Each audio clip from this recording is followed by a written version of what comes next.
Hello my dear students, कैसे हैं आप लोग। आशा है सब लोग अच्छे होंगे, स्वस्थ और तंदुरुस्त मस्त होंगे। तो कैसे चल रही है आप लोगों की पढ़ाई। चलिए, सब लोग अच्छे से पढ़ रहे होंगे और आशा है कि इस बार सब लोग अच्छे नंबर से पास करने की उम्मीद लेकर के आए हैं। और इसी उम्मीद को पूरा करते हुए आज हम लोग पढ़ेंगे क्लास 10th केमिस्ट्री यानी रसायन शास्त्र है, जिनका अध्याय नंबर 3 जो भारतीय भवन के हिसाब से चलती है, धातु एवं अधातु। कल इसका एक वीडियो हमने दिया था जिनमें आधा बात हमने बताया था। आधा क्या बताया था भाई, कि धातु किसे कहते हैं, धातु के क्या क्या गुण हैं, भौतिक और रासायनिक गुणों के बारे में हमने विस्तार से चर्चा किया था। फिर हमने बताया था कि अधातु क्या है, अधातु के क्या भौतिक गुण हैं, क्या क्या रासायनिक गुण हैं। फिर हमने दोनों में अंतर भौतिक और रासायनिक गुणों के आधार पर किया था। इतनी चर्चाएं हुई थी क्या। तब आगे आज क्या हम लोग पढ़ने वाले हैं मूल रूप से, आज हम लोग पढ़ेंगे रासायनिक बंधन के बारे में। थोड़ा सा चलते हैं आगे की ओर, क्या दिया हुआ थोड़ा सा उसको देखते हैं पहले।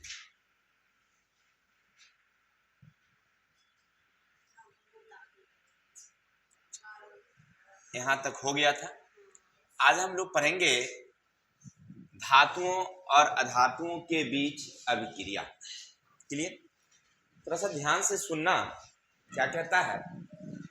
सबसे पहले धातु और अधातु के बीच अभिक्रिया किस प्रकार से होती है, इनकी चर्चा करेंगे हम लोग। देखिए, कह रहा है कि धातु और अधातु जब परस्पर अभिक्रिया करते हैं तो मूल रूप से आयनिक यौगिक बनाते हैं।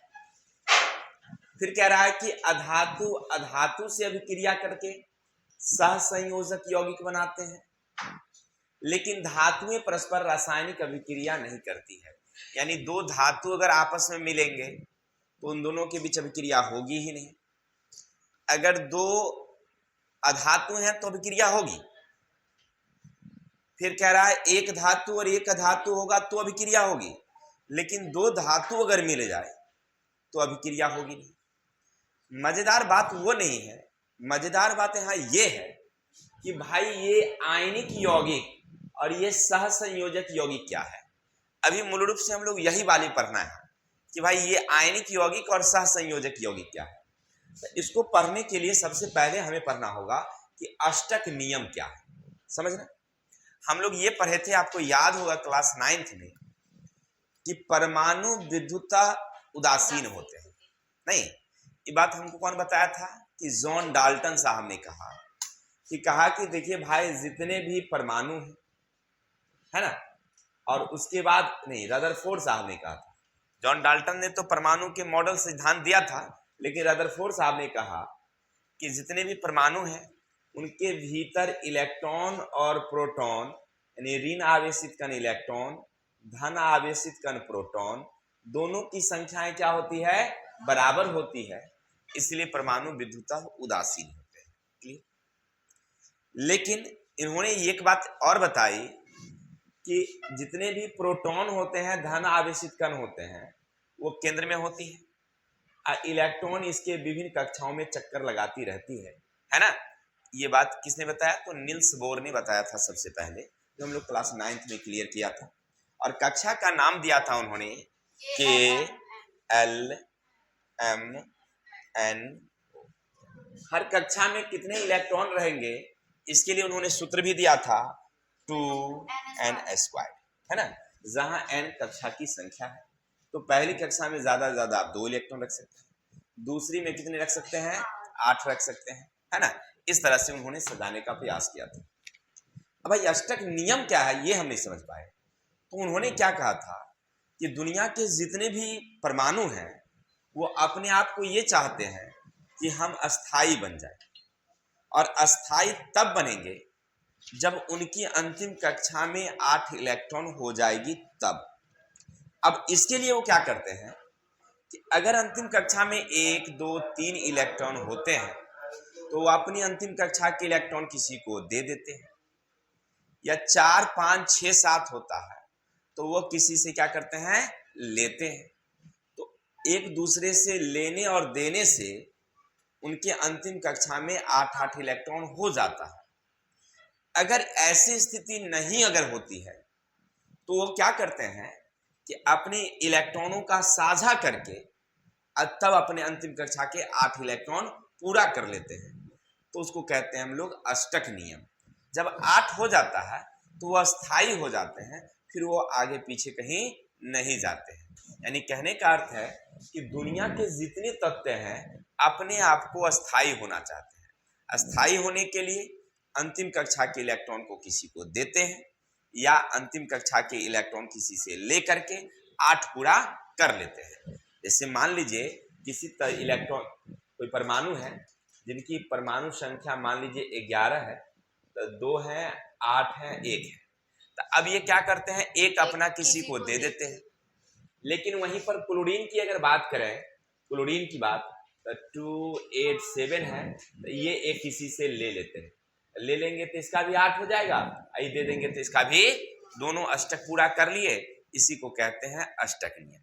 और इसी को पूरा करने के लिए वो 2 प्रकार की बंधन बनाते हैं। और वो बंधन क्या भाई, तो उसी को कहते हैं हम लोग रासायनिक बंधन। उसको क्या बोलते हैं हम लोग, रासायनिक बंधन। ठीक है, चलिए अब रासायनिक बंधन क्या भाई, तो जब 2 परमाणु आपस में इलेक्ट्रॉन का लेन देन करते हैं या इलेक्ट्रॉन का साझा करते हैं, तो साझा करने के बीच में एक बंधन बनता है, उसी को कहते हैं हम लोग रासायनिक बंधन यानी केमिकल बॉन्ड। अंग्रेजी में क्या बोलेंगे उसको, केमिकल बॉन्ड। अब भाई केमिकल बॉन्ड कितने प्रकार के भाई, तो 2 प्रकार के, एक वैद्युत संयोजक और एक आयनिक, यानी कि उसको आयनिक कहिए। दूसरा क्या है, सह संयोजक। तब वैद्युत संयोजक बंधन क्या है और सह संयोजक बंधन क्या है, इसका हम लोग विस्तार से यहाँ चर्चा करेंगे तो हमारा सब क्लियर हो जाएगी। फिर वैद्युत संयोजक के क्या क्या गुण है, फिर सह संयोजक के क्या क्या गुण है, दोनों में क्या क्या डिफरेंस है, दोनों में क्या क्या अंतर है, इन सारी चीजों को यहाँ पर क्लियर कर लेंगे तो हमारा लगभग चैप्टर आधा से ज्यादा क्लीन हो जाएगा, क्लियर हो जाएगा। बस करना कुछ नहीं है, ध्यान से आप सुनिए, हर एक बातों को सुनिए। एग्जाम की दृष्टि से जो भी इंपॉर्टेंट क्वेश्चन बनने वाले होंगे, सब्जेक्टिव और ऑब्जेक्टिव, वो सारा हम यहाँ पर क्लियर करते चलेंगे। एग्जाम में जाइएगा धड़ाक से मार के चलाइएगा। अरे किसी को मारना नहीं है, कोई क्वेश्चन लिख के आना है। चलो ध्यान दो। तब वैद्युत संयोजक बंधन क्या है, तो इसका मतलब होता है कि अगर कोई परमाणु के अंतिम कक्षा में 1 या 2 या 3 इलेक्ट्रॉन हो, या किसी के अंतिम में 7 है, 6 है या 5 है, तो वो क्या करते हैं कि 1, 2, 3 वाले किसी को देते हैं, अब 5, 6, 7 वाले किसी से लेते हैं। जब एक दूसरे के इलेक्ट्रॉन के स्थानांतरण के फलस्वरूप यानी लेने देने के फलस्वरूप जब बंधन बनता है तो उसको बोलते हैं हम लोग वैद्युत संयोजक बंधन। समझ में आई बात है, क्या बोलते हैं उसको हम लोग, वैद्युत संयोजक बंधन। अब इसी चीज को तब जब तुम अपने पीछे वाली क्लास यानी सॉरी इसको कहते हैं हम लोग बिहार टेक्स्ट बुक के विज्ञान में पढ़ोगे तो इसका नाम रख दिया वहां पर मुझसे दोस्ती करोगे। वहां पर क्या नाम रखा है इसका, मुझसे दोस्ती करोगे। यानी कहने का अर्थ है कि देखिए भाई, एक सोडियम है जिनकी परमाणु संख्या 11 है, तो 2, 8 और 1 इलेक्ट्रॉन है। वहीं क्लोरीन है वह 17 है, तो 2, 8, 7 है। अब क्या करता है कि सोडियम कहता है कि मेरा 1 इलेक्ट्रॉन तुम रख लो, क्लोरीन कहता है ठीक है हमें भी तुम्हें क्लोरीन की जरूरत है, तो हम आ जाओ मेरे पास। तो हम दोनों एक दूसरे से दोस्ती कर लिए, यानी सोडियम अपना 1 इलेक्ट्रॉन इसको दिया है तो इस पर एक धनायन हो गया। हमने कल इसके बारे में समझा था, क्योंकि इसकी परमाणु संख्या 11 तो इलेक्ट्रॉन 11 प्रोटॉन 11, तब प्रोटॉन 11 है और इलेक्ट्रॉन भी कितने हैं 11, लेकिन 1 इलेक्ट्रॉन इसने दे दिया है तो यहाँ पर 1 इलेक्ट्रॉन की क्या हो गई, अब कमी हो गई, 10 हो गई। तब प्रोटॉन एक क्या हो गया, बढ़ गया, इलेक्ट्रॉन 10 प्रोटॉन हो गया 11, तो इसका मतलब 1 इलेक्ट्रॉन प्रोटॉन इलेक्ट्रॉन से क्या हो गया है, ज्यादा हो गया है, तो इस पर धनायन हो गया। लेकिन यही क्लोरीन की बात करें तो 17 इलेक्ट्रॉन 17 प्रोटॉन, लेकिन 1 इलेक्ट्रॉन क्या हो गया इसका, बढ़ गया है, इसका इलेक्ट्रॉन हो गया 18, तो इस पर हो गया ऋणायन। क्या हो गया, ऋणायन। तो एक इलेक्ट्रॉन के बंधन बने हुए हैं, कोई दिक्कत। इसी तरह से दूसरा चलिए, एक कैल्शियम है, अब कैल्शियम में देखिए, कैल्शियम की परमाणु संख्या होती है 20, तो 2 8 8 2। ऑक्सीजन की परमाणु संख्या होती है 8 2 6।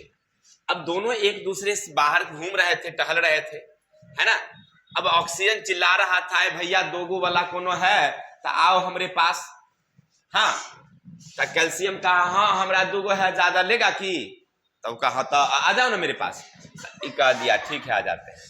ये 2 इलेक्ट्रॉन इसको दे दिया, है ना। तो इसको भी अपना हो गया 2 और 8, ये भी अपना 2 दे ही दिया है, तो इसको भी 2 8 8। इसका भी अष्टक पूरा, इसका भी अष्टक पूरा, अस्थाई हो गया। यहाँ 2 इलेक्ट्रॉन का क्या हुआ है? स्थानांतरण हुआ है, यानी Ca+O, यहां से कितने इलेक्ट्रॉन आए हैं? 2 इलेक्ट्रॉन जो है इधर आए हैं। इस आगे जो बनेगा Ca+2O-। समझ में आ रही बात है? यही है केमिकल बॉन्ड, यानी कि इसको कहते हैं हम लोग आयनिक बंधन, वैद्युत संयोजक। इसका मतलब क्या समझे कि इलेक्ट्रॉन के स्थानांतरण के फलस्वरूप, इलेक्ट्रॉन के स्थानांतरण के फलस्वरूप एक बंधन बनती है, इसको कहते हैं हम लोग आयनिक या वैद्युत संयोजक बंधन। किसी को डाउट? अब इतना आप समझ ही गए हैं तो आगे पढ़ लेते हैं भाई, धनायन क्या है और आयन क्या है। तो धनायन और ऋणायन और फिर आयन। तो आयन तो समझ ही गए आप लोग कि इलेक्ट्रॉन देंगे तो होंगे हम धनायन और लेंगे तो होंगे ऋणायन, क्योंकि परमाणु विद्युतता क्या होती है भाई? उदासीन होती है। तो जितने ऋण उतने धन, जितने इलेक्ट्रॉन उतने प्रोटॉन। अब मान लीजिए हमारा नाम राकेश है, आर नाम का हम तत्व है, तो हमरे में 10 इलेक्ट्रॉन है भाई और 10 प्रोटॉन है ना। तो इसका परमाणु की अगर बांटेंगे तो 2 और 8, तो हमरे में अंतिम कक्षा में 8 इलेक्ट्रॉन है ही, तो हमरा की जरूरत नहीं थे, एकदम बिल्कुल हम स्थायी हो चुके हैं।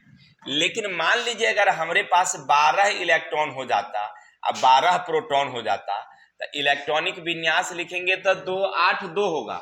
अब हमको 2 ज्यादा है, हम 2 किसी को देंगे, है ना। और जब ये 2 देंगे तो हम में इलेक्ट्रॉन की संख्या क्या हो जाएगी? कम हो जाएगी। इलेक्ट्रॉन की संख्या कम हो जाएगी तो हम पर 2 धन आवेश बढ़ जाएगा। 2 धन क्या हो जाएगा? आवेश बढ़ जाएगा, यानी हम आवेशित तो हो जाएंगे, है ना। अगर मान लीजिए हमारा वाला किसी ने ले लिया है, मान लीजिए एस नाम का कोई व्यक्ति है और इसको पहले से था कितना? मात्र 8 ही इलेक्ट्रॉन था। तो पहली कक्षा में 2 और दूसरी में कितनी? 6। तो ये 2 हमरा वाला क्या कर लिया? इसने ले लिया। तो इसमें ऋण की संख्या क्या हो गई भाई? 2 तो बढ़ गया, तो 2 बढ़ गया तो ये हो गया कौन चीज? ऋणायन। हेलो, तो हमने देखा कि अगर हमारे पास ऋण ज्यादा हो जाते हैं तो ऋणायन, अगर ऋण कम हो जाते हैं, इलेक्ट्रॉन कम हो जाते हैं तो आयन। समझ गए? आयन का मतलब हुआ आवेश, आयन का मतलब आवेश, ठीक है। अभी जो ये बिजली जल रही है इसमें भी इलेक्ट्रॉन का ही स्थानांतरण हो रहा है। कोई पूछे भाई आवेश क्या है, तो इलेक्ट्रॉन के स्थानांतरण, यानी इलेक्ट्रॉन आता और जाता है, इसको कहते हैं हम लोग आवेश यानी आयन। इलेक्ट्रॉन के आने और जाने को क्या बोलेंगे हम लोग? आयन या आवेश। कोई दिक्कत? आयन कितने प्रकार के? 2 प्रकार के, एक धनायन और एक ऋणायन। जब कोई परमाणु अपना इलेक्ट्रॉन किसी को देते हैं तो उस पर एक आवेश उत्पन्न होता है, वो धनायन कहलाता है। और जब कोई लेता है तो उस पर एक आवेश उत्पन्न होता है, उसको कहते हैं। चलिए, तो बहुत अच्छी बात है। अब इतना तो समझ गए आप लोग। अभी तक क्या पढ़ रहे थे? तो अभी तक आप पढ़ रहे थे कि धातु अधातुओं के बीच अभिक्रिया। आप पढ़े कि एक धातु और एक अधातु अभिक्रिया करेगा तो आयनिक यौगिक बनाएगा। अब फिर पढ़ा आपने कि अधातु अधातु अभिक्रिया करेगा तो सहसंयोजक बनाएगा। अगर धातु धातु से अभिक्रिया करा दे तो कोनो अभिक्रिया नहीं होगा। तो हमारा खोपड़ी नाच गया कि भाई आयनिक क्या है, ये सहसंयोजक क्या है, ये पूरा क्लियर कर ले पहले। तो हमको पढ़ना पड़ा अष्टक नियम। नहीं रे, देखिए हमारी खान साहब बहुत मुस्कुराती है, कहते सर जी की खोपड़ी घूम गया। अरे घूम नहीं गया, कहने मतलब समझ में आया, हमको ही पढ़ना है कि नहीं भाई रे। चलिए, तो हम लोग पढ़ रहे थे कि अष्टक नियम, तो दुनिया के जितने तत्व हैं वो अपनी अंतिम कक्षा में 8 इलेक्ट्रॉन पाना चाहते हैं। काहे कि चाहते हैं कि हम अस्थाई हो जाए, हमको इधर उधर घूमने की भटकने की जरूरत नहीं है। इसके लिए क्या करते हैं, अंतिम कक्षा के इलेक्ट्रॉन को किसी को देते हैं या किसी से लेते हैं, और लेन देन अगर संभव नहीं होता तो साझा कर लेते हैं। एगो बैल हम खरीदबे, एगो तू खरीदा, आ दोनों आदमी अपन अपन बैल के हिस्सा बांट के हल जोतबे, है कि नहीं। वो आगे देखेंगे कैसे होता है, फिलहाल के लिए समझिए। तो हम पढ़ रहे थे आयनिक यौगिक, क्लियर हो गया। चलिए अब पढ़ेंगे सह संयोजक यौगिक क्या है। अब समझो, जब इलेक्ट्रॉन के स्थानांतरण संभव नहीं था तो क्या यौगिक नहीं बनेगा क्या? अरे बनेगा मेरे भाई, बनेगा, काहे नहीं बनेगा। अब बदला बदली करके बनेगा। जैसे मान लीजिए, अब गौर करके देखिए, समझिएगा थोड़ा सा। एक कार्बन परमाणु थे जिनकी परमाणु संख्या कितनी थी, इसके पहली कक्षा में 2 इलेक्ट्रॉन और दूसरी में कितनी, 4। अभी 4 लेके बौआते जा रहे थे, कोई 4 लेगा क्या? 4 वाला है कोई? ना 4 देने के लिए तैयार है ना भाई लेने के लिए तैयार है। गली से जा रहे थे चिल्लाते हुए, तो हाइड्रोजन एगो निकला। अब हाइड्रोजन की परमाणु संख्या 1। वो कहा हे भैया एगो हमरा जरूरत है, अगर दे दोगे तो कोई बात नहीं, आने तो ले लो। कार्बन का दूर मर्दावत है, एगो लेने देने से हमरा पूरेगा, हमको चाहिए 4, या तो 4 तू ले ले, नहीं तो 4 दे दे। हाइड्रोजन कहता है भैया हमरा एगो तो है, घरों एक एगो खाली है, ठीक है, तो हम कैसे ले लेंगे। तो कहा ऐसा करते हैं कि अच्छा रुको, 4 को हम अपन बिरादर को बुलाते हैं। तो हाइड्रोजन 4 बिरादर को बुलाया, अपन बिरादर को, ठीक है, 4 बिरादर। अब कहा कि एक देखो हम अपना रखेंगे, कार्बन कहा कि 4 को हम अपना रखेंगे इलेक्ट्रॉन।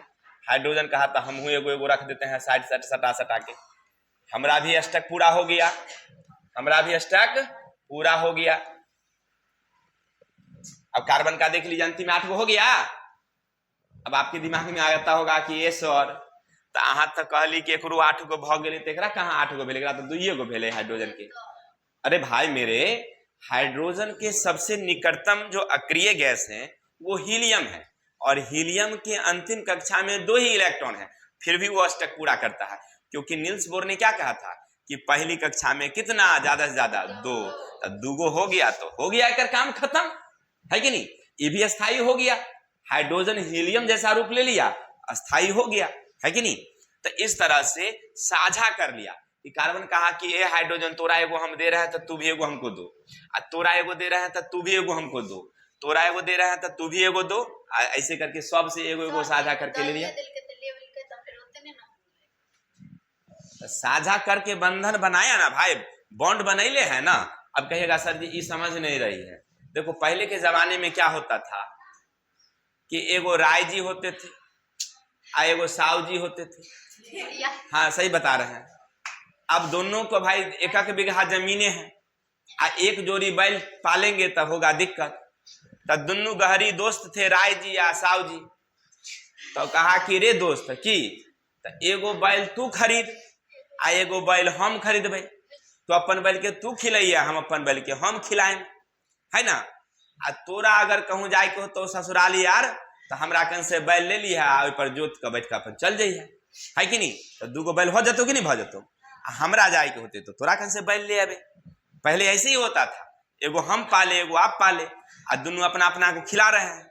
अगर हल जोतना होता था, ऐसे हमको जोतना होता था, तो हम वहां से गए, उसके यहाँ से बैल ले आए, एगो अपना बैल एगो वो वाली बैल, और दोनों को जोत करके खेत में हल चला लिए। फिर हम अपना आए, अपने मवेशी को अपनी जगह बांधे, उसको पहुंचा दिए। अब उसको जब जरूरत होता था तो हमरे यहाँ से ले जाता था, ऐचा पैचा चलते रहता था। तो बंधन हुआ कि नहीं हुआ, हमारा काम चल रहा था ना, आपका भी काम चल रहा था ना, काम तो चल रहा था दोनों आदमी का। तो वही बात है, यहाँ ऐचा पैचा चल रहा भाई, ऐचा पैचा से तो गांव मोहल्ला में तो चलवे करता है काम। चलिए, तो ये था हमारा कौन, सह संयोजक, इसको कहते हैं साझा वाला बॉन्ड। क्या कहते हैं हम लोग, साझा वाला बॉन्ड, है कि नहीं। इसी तरह से अन्य प्रकार के परमाणुओं में होती है। तो आपने क्या समझा, जब कोई इलेक्ट्रॉन त्याग करके यौगिक बनाने की प्रवृत्ति नहीं रखते हैं, उनको त्यागने की प्रवृत्ति नहीं होती है, तो साझा करके बंधन बनाते हैं, तो इसको कहते हैं हम लोग सहसंयोजक। आयनिक में हो गया यानी वैद्युत संयोजक में होगा त्याग के बाद बंधन बनेगा, और सह संयोजक में होगा साझा वाला बंधन बनेगा।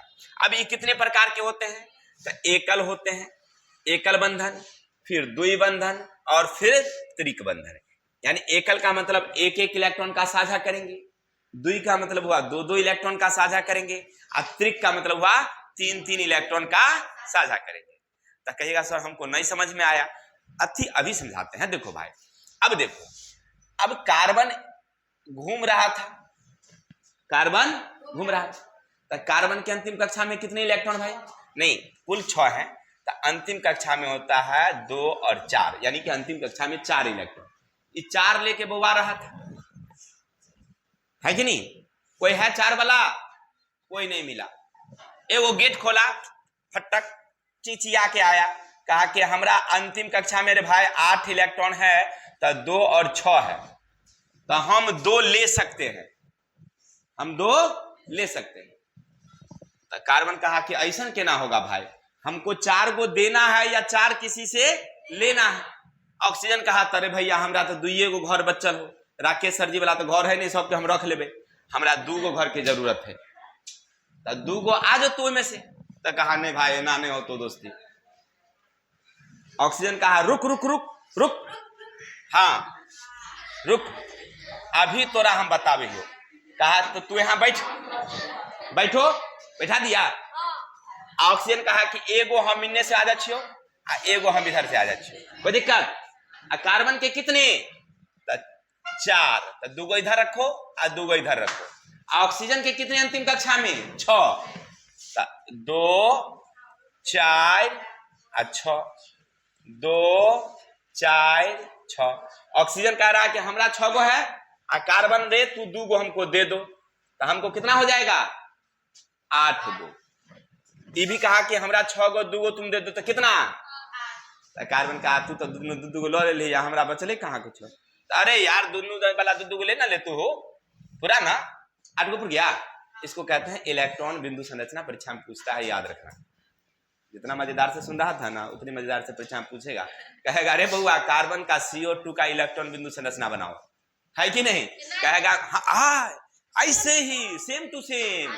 फिर कहेगा मेथेन का इलेक्ट्रॉन बिंदु संरचना, है ना? ये पूछेगा परीक्षा में, समझ रहा है ना? तो ऐसे ही बनाना तुम, ठीक है? तो हम लोग पढ़ रहे थे इलेक्ट्रॉन बिंदु संरचना, यानी एकल बंधन, द्वि बंधन। तो यहाँ पर कितने इलेक्ट्रॉन का बंधन पड़ रहा है? 2 का। अब पहला वाला में जो हम लोग पढ़े थे वो मेथेन का सूत्र था, जिसमें CH4 था, वहां पर कितने इलेक्ट्रॉन का साझा हो रहा था? 1 का, तो वो एकल सहसंयोजक। अभी हो गया द्वि। अब देखिए ना, एक हमारे खान साहब है, इनको हम लोग प्रेम से खान साहब कहते हैं, नाम है आरती। तो वो कह रहे कि सर 3 गो वाला तो बतेबे नहीं कैली, तो हमरा केना याद रहते, आ कहीं पूछ देते तो हम की करबे? अरे कुछो नहीं करना, ये जोर वाला मेला है जो आइसक्रीम खा के चल आएगा। पढ़ के जाइए यहाँ से। देखिए क्या कह रहे हैं, वो कह रही है कि भाई 3 वाला केरा बंधन, तो ये क्या है? N माने नाइट्रोजन। परमाणु संख्या याद करो। देखिए वो लड़की बोल रही है 7, चलो बहुत अच्छी, 7 दे दिए, तो 7 हुआ। तो पहली कक्षा में कितना इलेक्ट्रॉन, और दूसरा में कितना? अभी चिचिया रही थी 5 लेबा कोई, 3 देबा कोई, न 5 वाला कोई आया न 3 वाला कोई आया। 5 लेना नहीं है, देना नहीं है, सब एकदम केवारी लगा के रात में 10 बजे में सुतल है, कौन आएगा? कोई नहीं आया। तो नाइट्रोजन हार पछता के फिर एगो नाइट्रोजनी के यहाँ गया, रे भाई की करे तू ही ले ले, चलिए भाई। तब 5 था, तो कहा कि तोरे अंतिम में कितना है? तो 5। इहो कह रहा है कि हमरो 5 गो है, हमरो अंतिम में कै गो है? 5 गो। तो 5 गो तोरा दे देंगे तो हमको हो जाएगा 10, नहीं हो जाएगा? ये कह रहा है, मान लो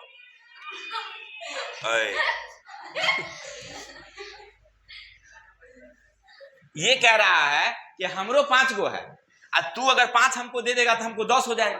तो फिर 3 गो को कहाँ रखेंगे, सॉरी 2 गो का कहाँ रखेंगे, क्योंकि हमको चाहिए 8, हो रहा है कितना हमको? तो ऐसा करते हैं ना, 3 गो का साझा कर लेते हैं। रखा के ना, देखिए बुर्बक राकेश सर जी का नहीं पढ़ रहे हैं, देखिए ना पर बतवे।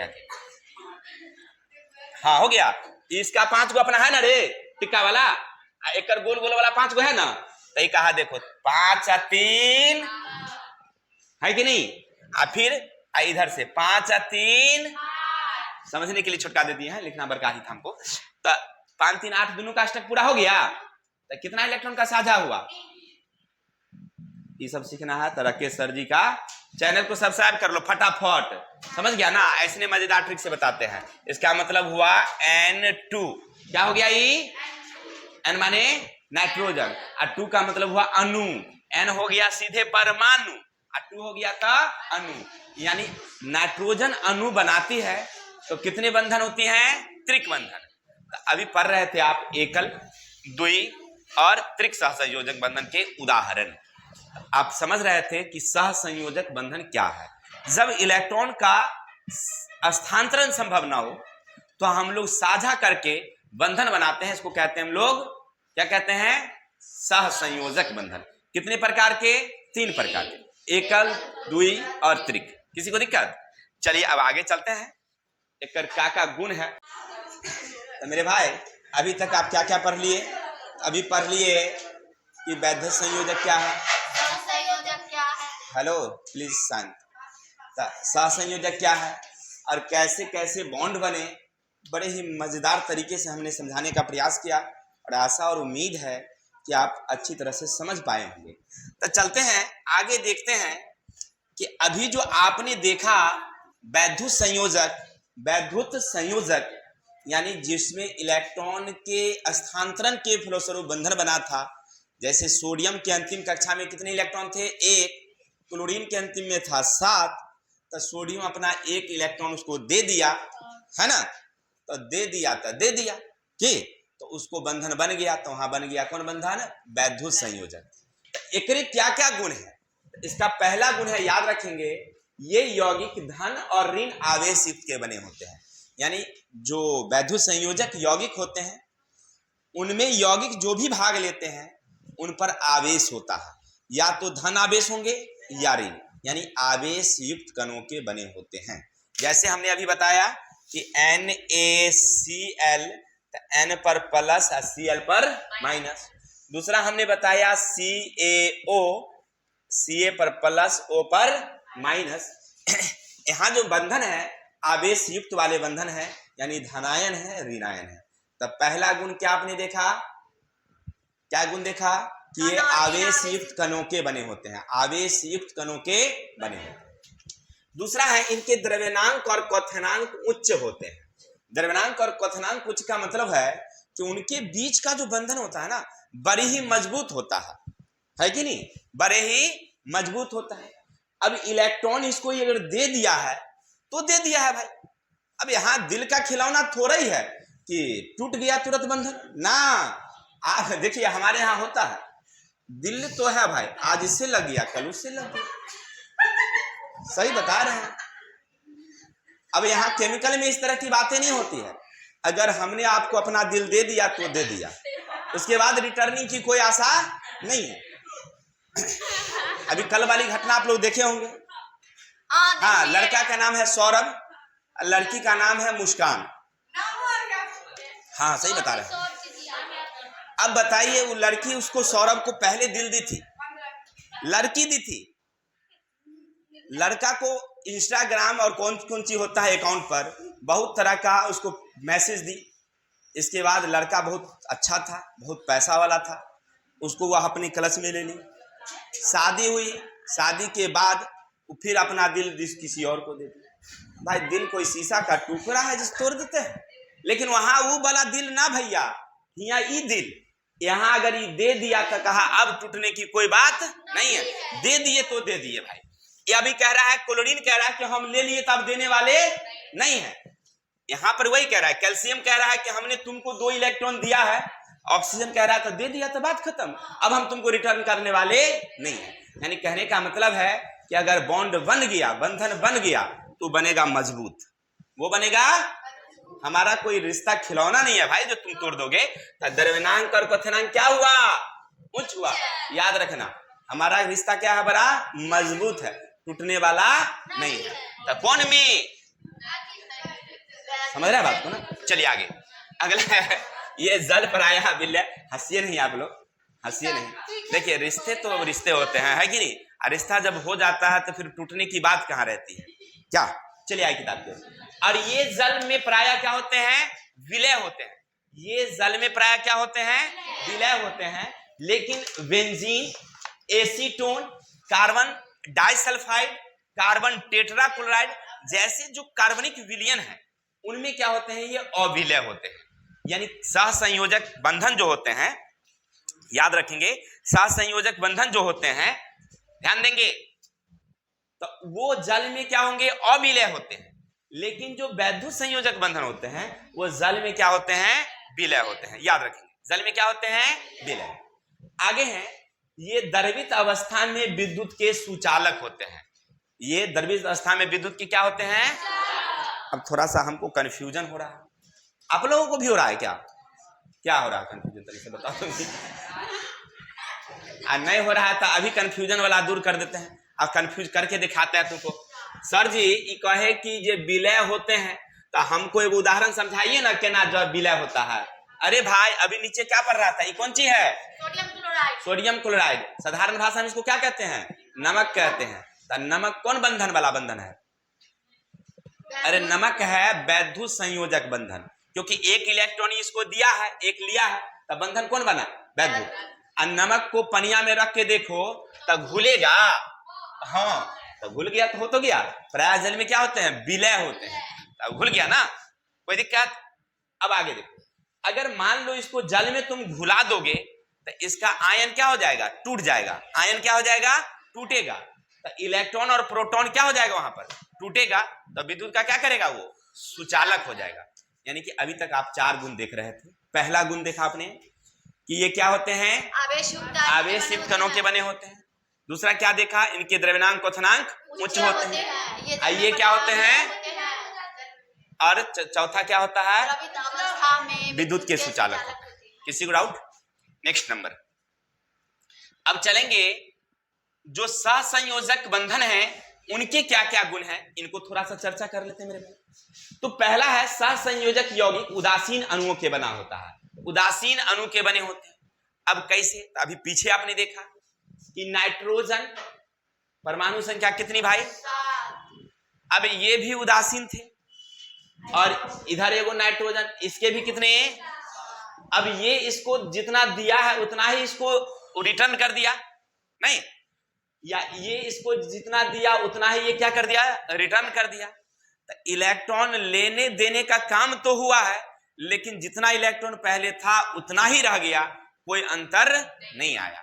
यानी ये उदासीन कण के बने होते हैं। किसके बने होते हैं, उदासीन का, ठीक है ना। जैसे हमने देखा कि भाई हमारे पास सोडियम है 11, तो हमारे पास 2 8 1 है, क्लोरीन था 17, तो 2 8 7 था, तो एक इसको दे दिया, एकदम परमानेंट दे दिया कि रख लो तुम। अब तो हमने इसको दे दिया, तो अब इसके पास कितना बचा, 10 बचा इलेक्ट्रॉन। प्रोटॉन कितना हो गया उसको, 11। तो इस पर एक धन आवेश चढ़ गया, इलेक्ट्रॉन को ले लिया है, तो ले लिया, अब चला गया। मान लीजिए सपोज दैट कि हमारे राजू भाई के घर में 8 सदस्य हैं, 4 भाई हैं, नहीं 3 भाई है, 3 भाई है, अरे 3 बहन है, 2 बहन है, एक दादी है, एक पप्पा है, एक मम्मी है, टोटल 8 सदस्य है कि नहीं। और राजू भाई एक कहीं से टपा के ले आए हैं, ठीक है। तो अब वो बंधन टूटने वाला है क्या, अब टूटने वाला नहीं है। रजुआ सोच रहा है कि लाएंगे फिर वापस कर देंगे, ऐसा नहीं होगा, एकदम परमानेंट तुमको रखना होगा भाई, समझ लो। तो कहने का मतलब है कि यहाँ बंधन टूटने वाला नहीं है, लेकिन यहाँ पर ऐसा बात ना है, ये बंधन समझिए। तो उदासीन कणों के बने होते हैं, किसके बने होते हैं, चलो। दूसरा है इनके द्रव्यनांक क्वथनांक निम्न होते हैं, और निम्न का मतलब होता है कमजोर, निम्न का मतलब कमजोर। एक बंधन कौन वाला है, आज के लव स्टोरी वाला, कल दिए परसों लिए, कल दिए परसों लिए, आज उसके साथ कल उसके साथ, ये बंधन इसलिए है कमजोर, टिकने वाला बंधन नहीं है। लेकिन ये बंधन जो है वो मैरिज वाला बंधन है, अगर बंधा गया तो फिर टूटने वाला क्या है कि नहीं, मान लीजिए हमारा राजू के 3 नाक वाली आ जाए, कोई दिक्कत नहीं है, अब वो छोड़ नहीं सकता है उसको, क्या है कि नहीं। चलिए आइए किताब को। तो हम लोग पढ़ रहे थे, सुनिए सुनिए, तो हम लोग पढ़ रहे थे सहसंयोजक बंधन। चलिए आ जाए किताब की ओर। सहसंयोजक बंधन के पहला क्या है कि उदासीन कणों के बने होते हैं। दूसरा क्या है, द्रव्यनांक और कथनांक क्या होंगे इनके, निम्न होते हैं, कमजोर होते हैं। सहसंयोजक यौगिक जल में अविलय होते हैं। सहसंयोजक यौगिक जल में क्या होते हैं, अविलय होते हैं। अविलय का मतलब जल में घुलेंगे नहीं, जल में वे घुलेंगे नहीं। और जैसे अभी मेथेन आपने पढ़ा, कार्बन डाइऑक्साइड आपने पढ़ा, उदाहरण में CH4 वाला पढ़े थे ना हम लोग। मेथेन जल में घुलाइएगा नहीं घुलेगा, जैसे CO2 आप जल में घुलाइएगा नहीं घुलेगा, है कि नहीं। तो ये बंधन जो है कौन वाले हैं, सहसंयोजक है, तो जल में अविलय है। लेकिन एक बात याद रखना, यहाँ एक अपवाद में दे रखा है, जैसे ग्लूकोस है और यूरिया है।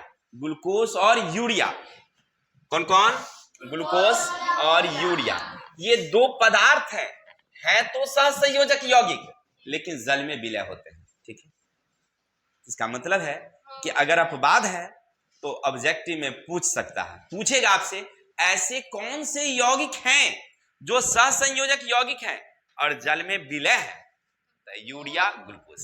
ठीक है, कोई दिक्कत। चलते हैं आगे। अब आगे हैं सहसंयोजक यौगिक विद्युत के कुचालक होते हैं। किसी को डाउट, एनी प्रॉब्लम? चलते हैं। तो अब यहां से एक क्वेश्चन बनता है आपके पीछे में, पूछेगा पहले कि सहसंयोजक यौगिक के क्या क्या गुण हैं। तो 4 उदासीन कणों के बने होते हैं, द्रव्यनांक क्वथनांक निम्न होते हैं, जल में अविलय होते हैं, ये कुचालक होते हैं। अगर पूछ दिया वैद्युत संयोजक के क्या गुण, तो धन आवेशित कण या ऋण आवेशित कणों के बने होते हैं, या इसको शॉर्ट में लिख सकते हैं आवेश युक्त कणों के बने हो सकते हैं। द्रव्यनांक क्वथनांक उच्च होते हैं, ये जल में विलय होते हैं और विद्युत के सुचालक होते हैं। अगर कहीं दोनों का अंतर पूछ दिया था का, तो ये दोनों लिख देंगे, हो गया बात खत्म। अगर पूछ दिया कि सहसंयोजक और वैद्युत संयोजक में क्या अंतर, तो पहला, अच्छा यहाँ लिखल है रे भाई, रे लिखल है यहाँ पर, अरे भाई यहाँ पर लिखल है, आप अपने मन से भी लिख सकते थे, लिखेंगे। देखिए वैद्युत संयोजक और सहसंयोजक यौगिक में निम्न अंतर है। क्या लिखेंगे, वैद्युत संयोजक और सहसंयोजक में निम्न अंतर है। नंबर 1, वैद्युत संयोजक यौगिक आवेश युक्त कणों के बने होते हैं, जबकि सहसंयोजक यौगिक उदासीन युक्त कणों के बने होते हैं। किसी को डाउट? दूसरा, वैद्युत संयोजक यौगिक के द्रव्यनांक और क्वथनांक उच्च होते हैं क्योंकि इनके बंधन मजबूत होते हैं। सहसंयोजक यौगिक के द्रव्यनांक और क्वथनांक निम्न होते हैं क्योंकि इनके बंधन क्या होते हैं, कमजोर होते हैं। क्योंकि देखिए साझा वाला में क्या है, मान लीजिए हमारे पास एक बैल है, एक राय जी को बैल था, नहीं बैल था, ठीक ठाक है, चल रहा है, जुताई हो रहा था, नहीं हमने 1 बीघा जमीन ज्यादा खरीद लिया। अब राय जी को मत में माथा में आ गया, बाप रे हमरा बैल को तो ज्यादा खटार रहे हैं, उनको 2 बीघा, हमरा 1 बीघा, ना हम दोस्ती कर रहे हैं, नहीं जी, तब दोस्ती खत्म। कह दिया नहीं देंगे बैल, नहीं देंगे तो नहीं देंगे, बात खत्म। तो बंधन कमजोर हुआ कि नहीं हुआ? अगर ये हमको साफे हाथ बेच लेता पहले हमरा, या हमको दाने में दे देता कि रख लीजिए आप ये बैल को, तब फिर बात खत्म हो गया, ये तो बैल हमारा है, नहीं जी। चलिए, तो यही है, बंधन कमजोर होते हैं। क्लियर? आगे चलेंगे। वैद्युत संयोजक में, वैद्युत संयोजक जल में क्या होते हैं, विलय, और सहसंयोजक जल में क्या होते हैं, अविलय। आगे हैं वैद्युत संयोजक सुचालक होते हैं जबकि सहसंयोजक कुचालक होते हैं। इसके अलावा और भी हमने लिखा है, यह विलयन में तीव्रता से अभिक्रिया करती, कौन, वैद्युत संयोजक जल में तीव्रता से अभिक्रिया करती है, जबकि सहसंयोजक विलयन जो है वह अभिक्रिया धीरे धीरे करती है। वैद्युत संयोजक की आकृति निश्चित नहीं होती है जबकि सहसंयोजक यौगिक की आकृति निश्चित होती है। तो ये सब कुछ अंतर है, आप याद रखिएगा, एग्जाम में बराबर पूछता है। ठीक है, चलिए, हाँ जितना पढ़ा रहे हैं सब पूछता है, ठीक है, हमने वही सबको नोटिस किया है। चलिए अब चलते हैं बुआरी। अब वहां से हम लोग केमिकल बॉन्ड खत्म कर दिए, अब चले आए हैं प्रकृति में धातुओं की उपस्थिति। क्या साहब आप कुछ प्रॉब्लम है क्या? था चेहरे में स्माइलिंग नहीं है? कमाल हंसती है भाई, पूरा जो है बंदर वाला सब पूरा दांत दिखा देती है के बारे। आइए किताब की ओर। चलिए मेरे भाई ध्यान दो, प्रकृति में, हाँ सब लोग हंसते मुस्कुराते पढ़िए, मजा आएगा, ठीक है, बोर फील नहीं होइएगा, साथ साथ में याद भी होते चलेगा। चलते हैं प्रकृति में धातुओं की उपस्थिति। देखो भाई रे, प्रकृति में धातु जो है ना, या तो हमको समुद्र से मिल जाती है या हम लोगों को पृथ्वी से मिल जाती है, यानी धरती से मिल जाती है। जितना अधिकांश धातु जो हम लोग प्राप्त करते हैं वो मिट्टी से ही प्राप्त करते हैं, नहीं करते हैं। सुनते होंगे कि झारखंड में कोयला का खान है, लोहा का खान है कि नहीं? तो इसका मतलब है कि धरती के नीचे होगा, वहां से निकाला जा रहा है। काश हमरे यहाँ भी कुछ मिल जाता बिहार में, तो हम लोग भी, हाँ बिहार में है ना, अबरक है थोड़ा मोड़ा, है ना, चुना पत्थर है थोड़ा मोड़ा, लेकिन अपने यहाँ बहुत कम है। आइए किताब की ओर। तो हम लोग पढ़ रहे थे कि प्रकृति में धातु का स्रोत पृथ्वी की परत है और समुद्री जल है ना। तो ये जो पाई जाती है तो किस अवस्था में पाई जाती है?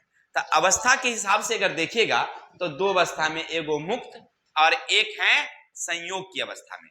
एक है मुक्त और एक है, अब देखो कुछ ऐसे धातु हैं जिस पर वायुमंडलीय ऑक्सीजन, जलवाष्प, नाइट्रोजन या अन्य कोई भी केमिकल का प्रभाव उस पर जल्दी नहीं पड़ता है।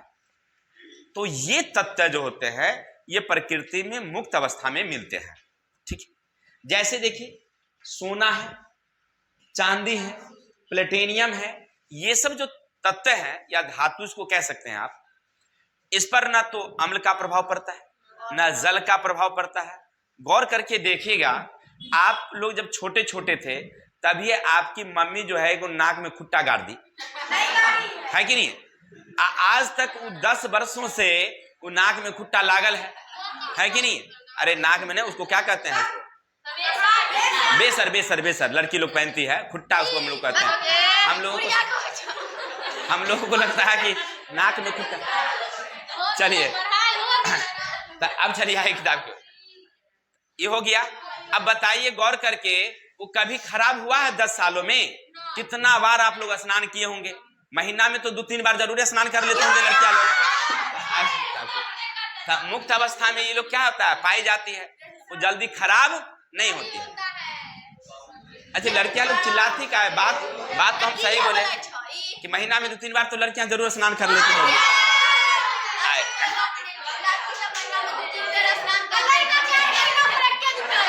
अच्छा हल्ला नहीं, शांति बुआ जी, शांति रहेंगे। तो हम लोग पढ़ रहे थे संयुक्त अवस्था में, एक था मुक्त अवस्था में और दूसरा क्या है, बोलिए नहीं होता। कुछ धातुएं ऐसे हैं जो ऑक्सीजन, जलवाष्प इत्यादि से क्या कर लेती है, अभिक्रिया कर लेती है। अब जब भी अभिक्रिया करेगी तो वो स्वतंत्र रहेगी नहीं, क्लियर? जब भी अभिक्रिया करेगी तो वो स्वतंत्र रहेगी नहीं, तो वो हमेशा संयुक्त अवस्था में पाई जाती है। जैसे सोडियम है, कैल्शियम है, मरकरी है, जस्ता है, लोहा है, तांबा है, ये सारे जो है ना वो संयोग अवस्था में पाई जाती है। जबकि सोना, चांदी, प्लेटिनियम मुक्त अवस्था में पाई जाती है। तो समझ गए कि हमारे यहाँ जो धातु हैं वो 2 अवस्था में मिलते हैं, एक तो मुक्त अवस्था में और एक संयोग अवस्था में। किसी को डाउट? चलते हैं। अब ये जो धातु आता है वो कहां से हमको मिलता है? तब भाई धरती के नीचे से मिलता है या समुद्र से मिलता है। तो समुद्र वाला अभी चर्चा हम लोग नहीं करेंगे, क्योंकि समुद्र वाला हम लोग पीछे चर्चा चैप्टर में कर लिए थे, जहां से हमने नमक बनाया था समुद्र के जल से। क्लियर? चैप्टर नंबर 2 अम्ल, भस्म और लवण, वहां पर हम लोग पढ़े थे कि साधारण नमक कैसे बनाया जाते हैं, तो समुद्र जल से। लेकिन अभी पढ़ेंगे हम लोग खनिज।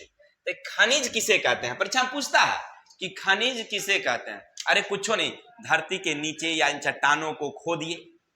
अब आपको कोई ऐसी चट्टान मिली जो सामान्य रूप से ज्यादा चमकदार है, उसको जब पीटते हैं यानी कुल्हाड़ी लगाते हैं तो टन-टन की आवाज मारती है। इसका मतलब रे भाई ओकरे में धातु जरूर होगा, ओकरे में धातु जरूर होगा। समझ जाओ कि वो खनिज है। कोई दिक्कत? धरती खुदाई कर रहे थे, खुदाई करने के बाद एक चट्टान ऐसी मिली जो सामान्य से ज्यादा चमकदार था, एक अद्भुत उसमें चमक आ रही थी, है ना? तो उन चट्टानों को हमने कह दिया कि क्या है, खनिज है। यानी वैसी चट्टान जिसमें धातु पाई जाती है उसको कहते हैं खनिज। जिक्र में धातु नहीं है वो चट्टान है, लेकिन जिसमें धातु है वो क्या है? खनिज। अब पहचान कैसा? तो अभी तुरंत बताए। सीधा अगर काला धूसर रहेगा, कोई चमक नहीं, कोई आवाज नहीं, तो समझ जाइयो कि वो क्या है, ये बेकार है, चट्टान है। लेकिन जिन चट्टानों में एक अलग चमक नजर आ जाए, तुमको देखने से ही पता चल जाएगा, तो समझ जाना कि क्या है, हमारा खनिज है। किसी को डाउट? अब कह रहा है अयस्क किसे कहते हैं? तो वैसे खनिज जिसमें ज्यादा मात्रा में और आसानी से धातु की प्राप्ति होगी, उसको कहते हैं हम लोग अयस्क। वैसे खनिज जिसमें ज्यादा मात्रा में आसानी से धातु की प्राप्ति हो जाए, तो उसको कहेंगे अयस्क। कहेगा सर थोड़ा सा कंफ्यूजन है, अगर एक आध उदाहरण देके समझा देते हैं तो बड़ी मजा आता। चलना भाई बता देते हैं, तुझे क्या दिक्कत है? चलो समझ जाओ।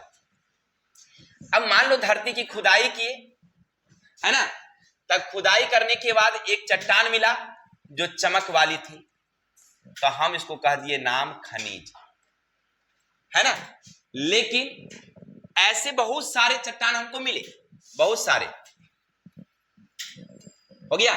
अब इन चट्टानों में हमने देखा कि इसमें बहुत ज्यादा मात्रा में तांबा है, कॉपर, आसानी से और ज्यादा मात्रा में इसमें चमक है, तो हम समझ गए कि तांबा के ये क्या है, अयस्क है। वही खनिज ही है, लेकिन जब ज्यादा मात्रा में तांबा रहेगा तो उसको कह देंगे क्या हो गया, तांबा का अयस्क। यही चट्टान ही है, चट्टान में धातु है तो इसको कह दिए खनिज, लेकिन इसमें ज्यादा मात्रा में लोहा मिल रहा था, तो हम कह दिए लोहा का क्या है, अयस्क। जैसे लोहा के अयस्क होते हैं हेमेटाइट, मैग्नेटाइट, सीडेराइट, उसी तरह से तांबा के अयस्क होते हैं कॉपर पैराइट, कॉपर ग्लांस, है ना, क्यूपराइट। इसी तरह से अगर जस्ता की बात करेंगे तो जस्ता के अयस्क होते हैं जिंक ब्लेड, कैलेमाइन, है ना, ऐसे बहुत सारे होते हैं। इस सारे जो अयस्क हैं वो आपको हम नोट्स के रूप में बाद में दे देंगे, ठीक है, उनके सूत्र दे देंगे और उनके आगे तरीके कैसे कैसे हम लोग करते हैं वो भी दे देंगे धातु क्रम में। तो फिलहाल समझ रहे थे कि अयस्क किसे कहते हैं। तो वह चट्टान, क्या बोलेंगे, वह चट्टान जिसमें ज्यादा मात्रा में जिसमें धातु होगा, खनिज कहलाएगा। वह खनिज जिसमें ज्यादा मात्रा में और आसानी से धातु की प्राप्ति की जा सकती है, वो उसके अयस्क कहलाते हैं। जैसे हमने उदाहरण में दिया तांबा के अयस्क कौन कौन, copper pyrite, copper glance, cuprite. लोहा के अयस्क हेमेटाइट, मैग्नेटाइट, सीडेराइट। जैसे एल्यूमिनियम के अयस्क बॉक्साइट। जैसे हमने जस्ता का अयस्क बताया जिंक ब्लेड, कैलेमाइन, है ना। इसी तरह से और सारे के हैं, चलते हैं। तो अयस्क समझ गए। अब अयस्क के कितने प्रकार हैं? तो अयस्क के कुल 5 प्रकार है भाई, यहां देल है 5 प्रकार। अब कहेगा सर जी तो एकरा से क्या फायदा हमको? कुछ नहीं, जब आगे पढ़ोगे ना तो अब तुझे समझ में आएगा, अभी ये बात नहीं समझ में आएगा, आगे इसकी जरूरत होती है कि नहीं। एगो कहानी याद आ गया। देखिए एगो लड़का वाला शादी करने के लिए आया, ज्यादा दूर की बात नहीं कह रहे हैं, ये हमारी जो कुमकुम है ना, इसी के घर में, हाँ सही बता रहे हैं, कुमकुम के घर में किसी का शादी था लड़की का। तो लड़के वाले आए, अब मौरी छोड़ दिए घर, ये मौरी हम लोगों में होता है, लड़का लोग को मौरी पहनाया जाता है, और सब तो ठीक रहता है, शायद उसको स्टेज पर जब होता है तब आने तो वो मरवा घुमावल जाता है, तो मौरी पहना के घुमावल जाता है। अब छोड़ दिया। अब रात में बज रहा था तकरीबन 1:30 या 2। अब वो घूमने के लिए अब जाए फिर लाने के लिए मौरी, तो कहा कि यहीं खरीद लेते हैं, वो इमरजेंसी में। तो कहाँ मिलेगा भाई? तो सब बच्चा सबको मालूम था कि सर जी के यहाँ मिलता है। दौड़ल आया हमारे यहाँ रात में, हम हूँ बेईमान नंबर 1 थे। 151 का मौरी, हम कहे भाई 351 लगेगा। अब इमरजेंसी में रात 2 बजे में जावे कहाँ भाई, है ना। लड़का वाला लिया था दहेज, हम बोले बुआ रे तो देना होगा, तो 351 रुपया लिए, एगो मौरी पुरनका वाला थमा दिए ओकरो हम, ठीक है। आइए किताब की। कहने का मतलब है, अरे भाई ऐसे मजाक कर रहे हैं, तो कहने का मतलब यह है कि जरूरत के हिसाब से पता चलता है कि उसकी जरूरत क्या है। ये अयस्क तो तुम देख रहा है 5 को, लेकिन इस सब का जरूरत हमारे पास ना होता है। एक या तो सल्फाइड का, नहीं तो ऑक्साइड का, ज्यादा जरूरत होता है सल्फाइड वाला का, ठीक है ना। तो हम देखेंगे बाद में, लेकिन फिलहाल समझिए अयस्क कितने प्रकार के। तब मौरी वाला से याद रहेगा कि अयस्क बताए थे सर जी कितने प्रकार के। इलॉजिकल इसी को कहते हैं, लॉजिक दे देते हैं एगो तब माइंड में घूमते घूमते आएगा। अयस्क कितने प्रकार के, कौन कौन? चलिए फिर से सुनते हैं। ऑक्साइड अयस्क, सल्फाइड अयस्क, कार्बोनेट अयस्क, हैलाइड अयस्क, फॉस्फेट अयस्क। कितने प्रकार के? अब देखो, अगर मान लो तुम्हें फॉस्फेट अयस्क मिल गया तो तुम इसका सांद्रण नहीं कर सकते हो, तुमको पहले बदलना होगा ऑक्साइड अयस्क में, या तुमको इसको सल्फाइड अयस्क में बदलना होगा, तो अब जाकर के तुमको धातु का प्राप्ति होगा। अगर कौनो अयस्क तुमको मिल गया धरती में जो हैलाइड ग्रुप वाला है, तब तुम उसका सांद्रण डायरेक्ट नहीं कर सकते हो, तब उसमें से तुमको अगर धातु चाहिए तो तुमको पहले बदलना होगा ऑक्साइड में और तब जाना होगा, ठीक है ना। तो इसलिए हमरा ये पांचों पढ़ना जरूरी है। तो कितने प्रकार के अयस्क? 5 प्रकार के। कौन कौन? ऑक्साइड, सल्फाइड, कार्बोनेट, हैलाइड और फॉस्फेट। इस सब का हमरे तीनों का हमरे जीवन में कोई ज्यादा महत्व है नहीं, है ना, ज्यादा दुइयों का महत्व है ना। तो आज सब नहीं बताएंगे, वीडियो हो जाएगा लंबा, तो आज के लिए इतने ही रहने देते हैं। कल मिलेंगे हम लोग नेक्स्ट वीडियो के साथ, बाकी जो शेष बच गई है उसको खत्म करेंगे। तब तक के लिए हंसते रहिए, मुस्कुराते रहिए। हाँ, अभी तक अगर वीडियो आपने देखा है तो हमें ये आशा जरूर है कि आपको अच्छा जरूर लगा होगा, ठीक है। अच्छा लगा है तो लगले हाथ शेयर कर दीजिए, फटाफट 5-7 को शेयर कर दीजिए। तब तक के लिए हमें विदा दीजिए। जय हिंद, जय भारत।